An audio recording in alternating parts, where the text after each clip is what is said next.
Boys, what is something you didn't know about girls until you got with one? No clue how they aren't bald with all the hair they lose everywhere. That there is a lotion for like every body part. It's more under than in front.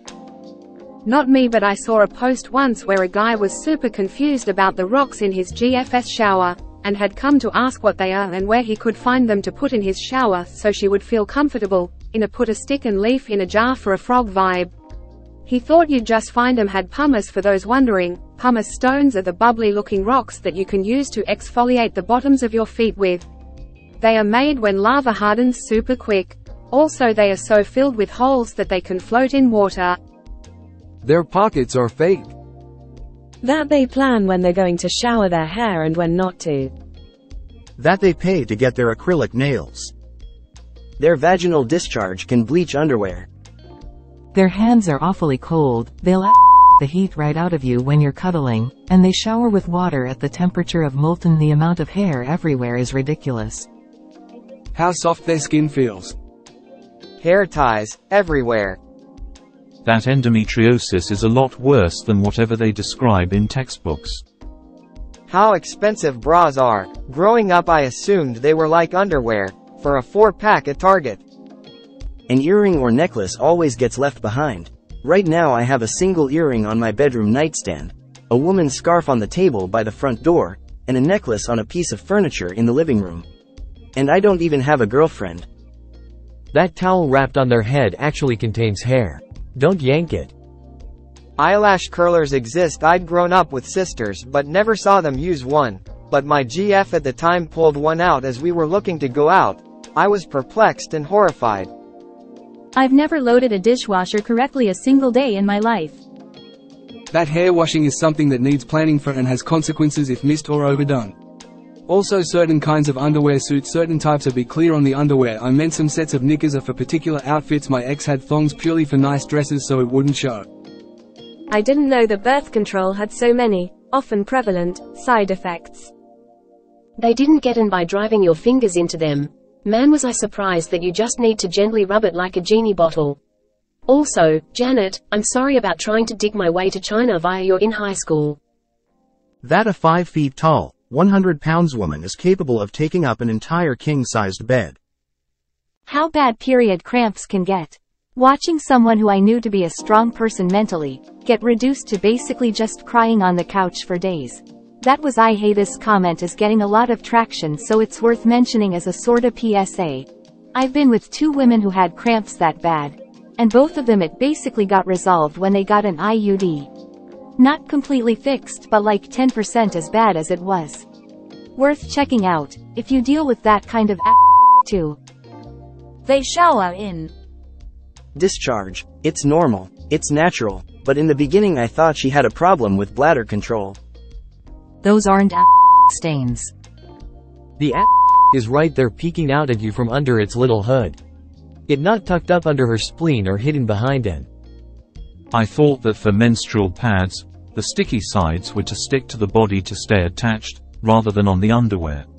Also, just how bad the unprompted sexts are. I mean, I'm a dude where that's not uncommon, but that's usually like unsolicited pics on Grindr or something.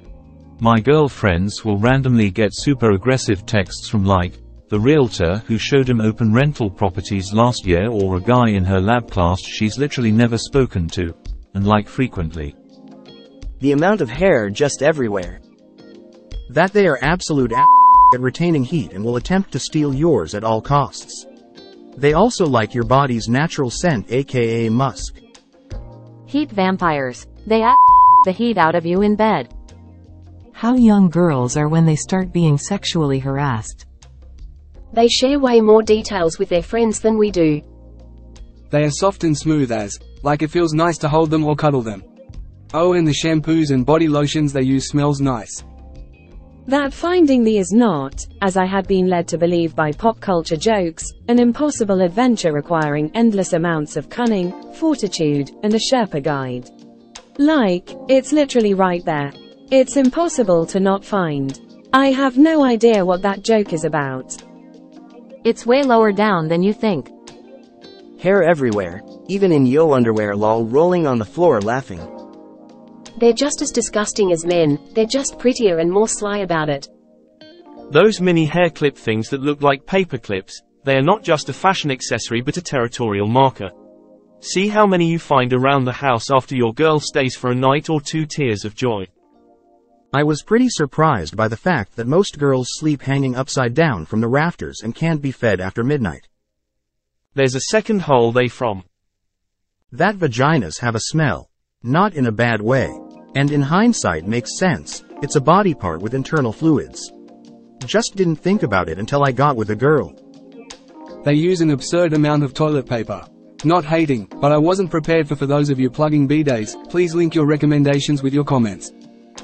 Had no idea before I was in a long-term relationship just how often women get public, unwanted attention from male not around people who do that.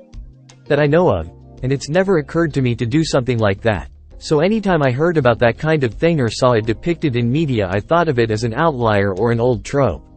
Nope, it's an everyday thing, and it's kinda up. Will never get hungry or want anything to eat until after your food arrives. How good their after shower wet hair smell. I am thinking about nothing, is an alien concept for them. Women can be and often are much messier than men. Doctors just do not listen to women about their own bodies. My GF and ex have both had me go into doctor appointments with them so I could verify what they're saying about their own bodies. It is mind-blowing to experience. That being single in actuality wasn't that bad. When they tell you their problems, they don't want you to solve them. They just want you to listen and sympathize with their plight. Even if you have a quick and easy solution, keep it to yourself and pretend that their issue is just as bad as they think it. Well, this caught fire. Thank you for the awards. Also for the people complaining, I don't make the rule, don't blame me. It just happens when you have long hair. I'm a guy and I shed a lot. Not just for every body part, but for different time of day and seasons as well. You know, I think it was a shock for me too when I discovered yours dangle from the front, not right under. Rue was making her a terrarium. Okay, but this is so sweet though. This fact makes me unreasonably angry. Ada, I am a woman. Smiley face. Yes, because it takes a long time to dry, and it's not healthy for your hair to wash it every day. I'm a guy but have longer hair. And if I want to wash my hair before I go out, I have to shower at least 2 hours before going out. Advice from a nail technician. Anybody who wants to remove their acrylic nails at home needs to get a 100 grit nail file. If it doesn't specifically say the grit on the packaging, it's a 180 grit. An asterisk file down the thickness of the nail as well as the length asterisk before you soak. Not doing so will mean you'll be soaking in acetone. Do not use nail polish remover. That stuff is for this. You need 100% acetone, all day long. Wait, what? I thought they just fall of or something. Yes, heat parasites as they're known around our house.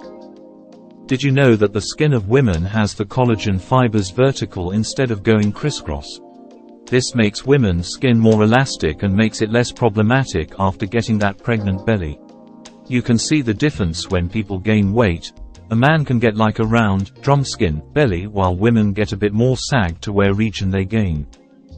Yep, I'm a woman with endo and I can confirm. I have PCOS, PMDD, and endometriosis. And a lot of other women do too. Here are my experiences with them, please read. Lots of women have these same experiences, and reading about it will possibly help you understand the women in your life. PCOS, polycystic ovarian syndrome, is very common in plus-size women, though women of any size can have it. The cause is unknown, and there's no cure.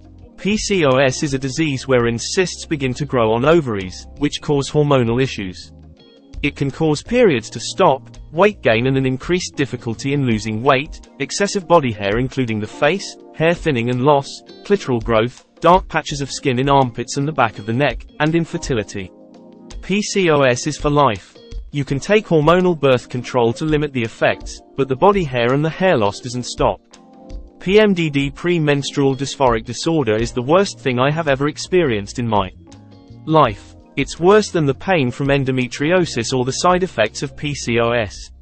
PMDD causes intense suicidal thoughts, which occur in the days leading up to your period. There is no cure, there is no known cause. Many women experience this, and many will go undiagnosed. PMDD is and has often been categorized as hysteria, which is a very misogynistic idea and term. PMDD blinds you from reality, and your brain turns against you. It makes you think that everyone you know is against you, and that you're unlovable and useless. No matter how many times it happens, it will always blindside you. I can't count how many times I've seriously considered suicide because of PMDD. After your period starts, the thoughts automatically go away. Even though it happens monthly, you get so caught up in those thoughts that you can't even realize what's happening to you. And even if you do realize, there's no way to stop those thoughts. Being on birth control regularly and skipping the placebo week so you don't get your period is the only known. Endometriosis is a close second to the worst thing I've ever experienced in my life. The pain is unmatched. I've heard other women say the pain from cramps is comparable to contractions. Oftentimes the back pain and the cramps are so debilitating that I can't get out of bed, and if I do, the only place I go is to the bathroom. One thing I don't hear very many women talk about is the fact that endometriosis also causes very large blood clots.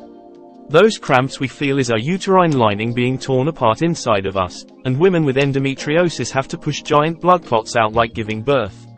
It's so uncomfortable, and if you're in a situation where there's bathroom, you have a giant blood clot right at the edge of your vaginal opening that's just sitting there.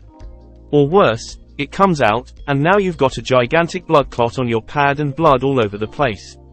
Don't suggest they The pain is so excruciating that if I even think of sticking anything inside my I will pass out. I've gone days without eating because of how bad it can get. If I do eat anything, I throw it all up. There have been days where I've only had water, and my body rejects it and makes me throw it up. Which, if you're on your period and your body is convulsing in that, just try to imagine that pain. There's no accurate way to describe endometriosis with just words. It's something taken from nightmares.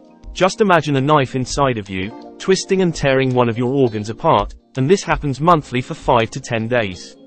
Again, like PMDD, the solution is birth control to completely stop periods. Don't even get me started on birth control side. I've begged countless doctors to give me a hysterectomy so I can feel relief and be free from all of this, but they all say that I'm too young and that I'll regret my decision. I made a decision from a very young age that I would never have biological children, and as I've gotten older, that decision continues to solidify itself more and more. The state of the world, my mental and physical health, the financial crisis my generation is experiencing. Why would I ever force a child into the world? Why would I pass my pain on to them? Doing so would be a selfish decision. Only I know how much I've suffered, and I could never and will never put another person through that, especially my own flesh and blood. But doctors don't care if I've made my mind up. Their decisions about my body will always overrule my own.